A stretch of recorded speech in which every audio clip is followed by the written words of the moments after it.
ध्यान में पढ़ाई करो, ध्यान में प्रेम करो, ध्यान सब कुछ ध्यान में करो। हर कृत्य को ध्यान बना लो,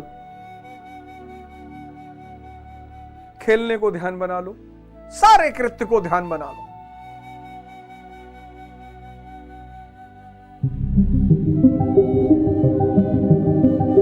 इसको हर अर्जुन को शिखंडी चाहिए, चिंतन पद्धति।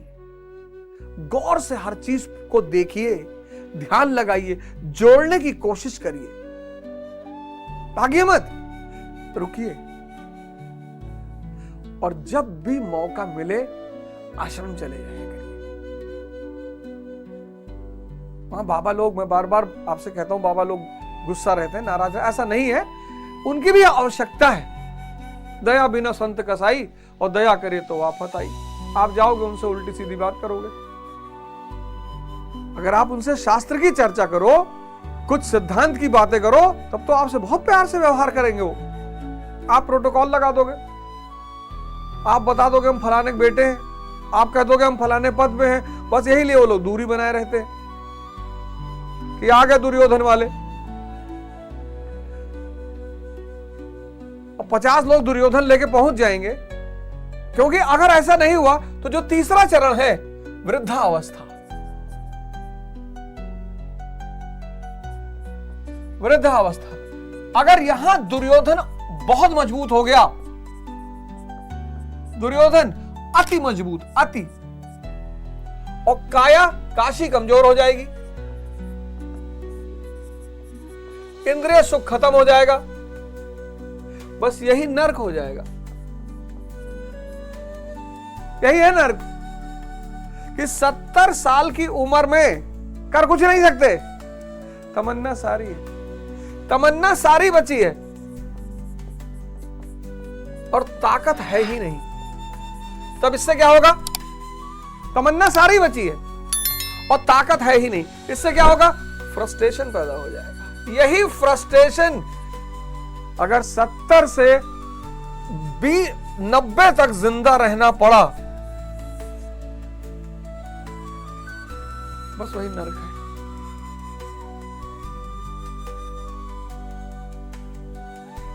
बस वही नरक है।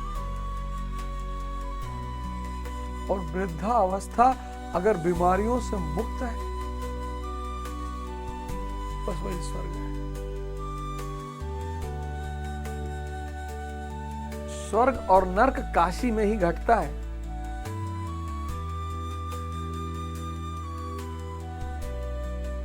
तो पिछले जो एपिसोड था उसमें मैंने एक आदमी का नाम लिया, आपको बताया, शिखंडी। बड़ा आश्चर्य हुआ होगा आपको इस नायक के बारे में सुनकर। चिंतन पद्धति बढ़ाइए इसको। हर अर्जुन को जरूरत है, हर अर्जुन को। यानी भ्रम, भ्रम खत्म, इच्छा खत्म। शरीर भोग नहीं सकते, गाड़ी भोग नहीं सकते, मकान भोग नहीं सकते, ये सब भोग ही नहीं सकते। तभी तो कहा गया सद चित आनंद। जिसका चित्त सत्य से जुड़ गया बस वही आनंद में है। तो जब शरीर भोग नहीं सकते तब बस एक बात क्लियर हो गई कि पत्नी को सम्मान करना है, इज्जत देना है।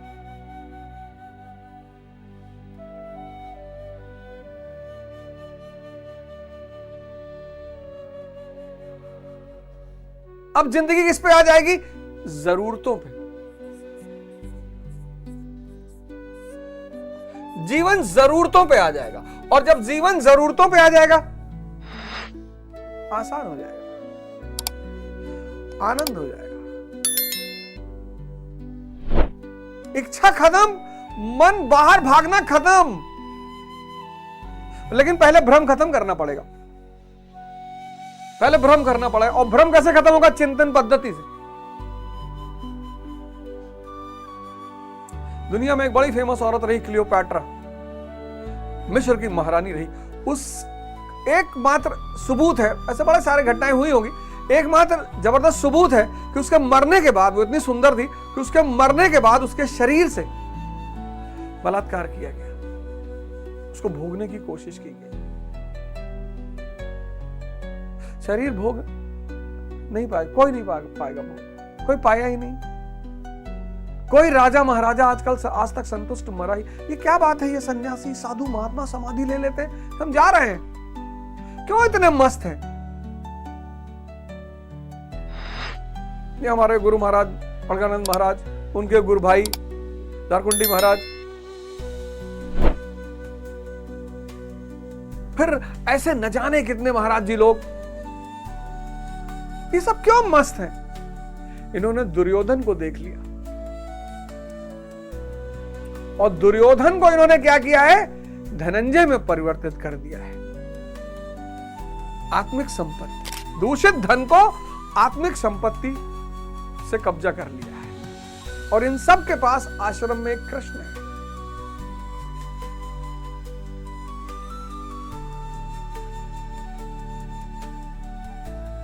कितना प्यारा शास्त्र है ये, कितना प्यारा शास्त्र है। किसी वैश्या से कभी पूछिए कि दोबारा इसमें जन्म लेना चाहोगी, दोबारा चाहोगी? भाई जिसमें मजा आता है वो आप बार बार बनना चाहेंगे।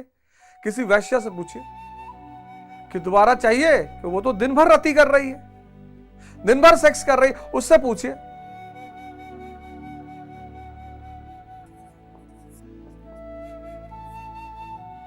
परमेशवासा हो जाएगा। मन सहित इंद्रियां अगर अंदर आकर स्थिर हो जाएं तो परमेशवासा। फिर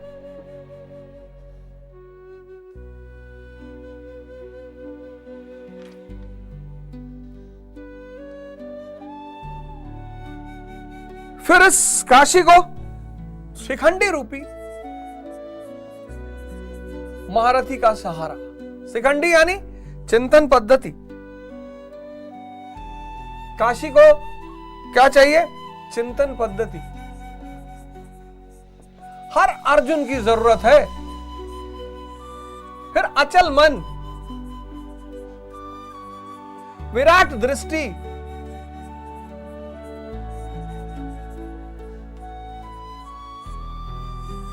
सत्य का चिंतन, सब महारथी हैं। काशी यानी काया, और मन सहित इंद्रियां अगर इसमें स्थित हो गई, परमेशवासा। चिंतन पद्धति शिखंडी, अचल मन धृष्टधुम्न,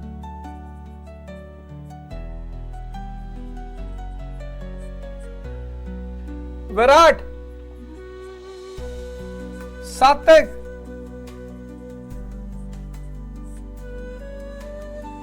ये सब अपना अपना शंख बजा रहे हैं। फिर इन सबके साथ अगला कौन है? द्रुपद, अचल पद। किसका पिता है? धृष्टधुम्न का। अचल मन अचल पद दिलाएगा धृष्टधुम्न। फिर द्रौपदी के 5 पुत्र, द्रौपदी के 5 पुत्र, सहृदयता, सौम्यता, इन सब ने सबको जोड़ी एक साथ।